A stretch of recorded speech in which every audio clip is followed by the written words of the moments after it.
This is Steven from Thrush House, and this is a mic shootout. Today we'll be testing out my Warm Audio 87 against the TLM103 and the new Warm Audio 8000, the Sony clone. These are both mics right here, respectively.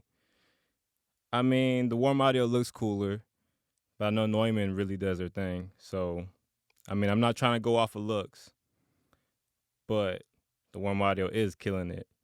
And what I can show you as well is the packaging. The Nuemann comes in this beautiful wooden case, right?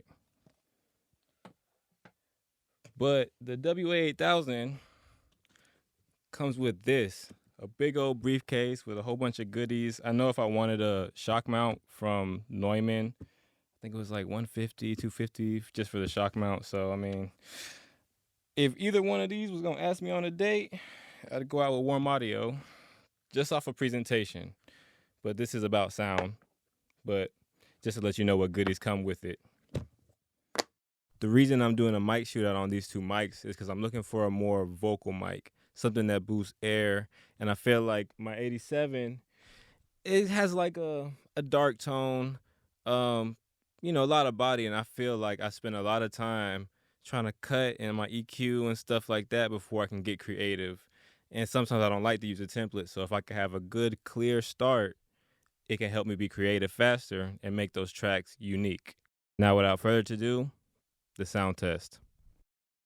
So this is me speaking into the WA87, and you can hear the bottom end, mid, you know, the dark tone to it. And don't get me wrong, I love this mic, and it has several applications. I've recorded, you know, certain genres. Most of my clients are hip-hop artists and rap artists, so vocals are very important. And, you know, other genres don't mind the vocal being so stand out, but in hip-hop, it's super important. So for this, I've used on guitar and on funk pop type of music, and it sounded really good. So it has the applications, but I need something for my current business.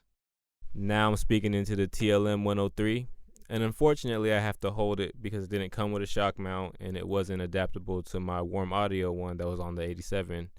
But besides that, off of sound, I like it. It sounds crispy, way more crispy than the last mic.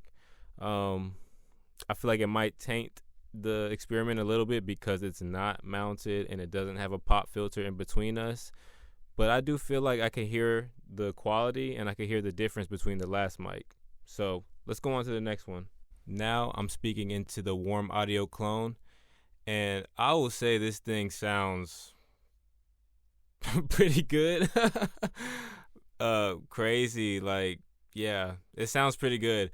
Only like beef I have with it is that they want you to warm it up for 30 minutes before you use it, and that's pretty inconvenient, I mean, if you ask me. But I mean, it sounds amazing. So I'm about to listen to it back with the 103 and see what I think. So this is me speaking into the WA87. Now I'm speaking into the TLM103.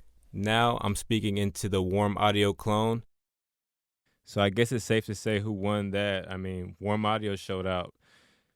Sounding good. I mean, only problem I think would be sibilance, which I've heard other people say as well. I'll probably end up keeping it and get like a cloth pop filter because I have a steel one right now. Maybe tame it a little bit. But I mean, it sounds crispy as can be. I do want to hear it in a mix, but as far as what I'm going to hold on to, I'm probably going to have to send Neumann home. So sorry, Neumann. Warm Audio, you're doing great things over there. Shout out to Sweetwater. My sales assistant, Brad Irvin, always shows out. It's a great company. So thank y'all for watching this. And yeah, expect more videos and expect this mic to be at the stew. Hit me up for a session.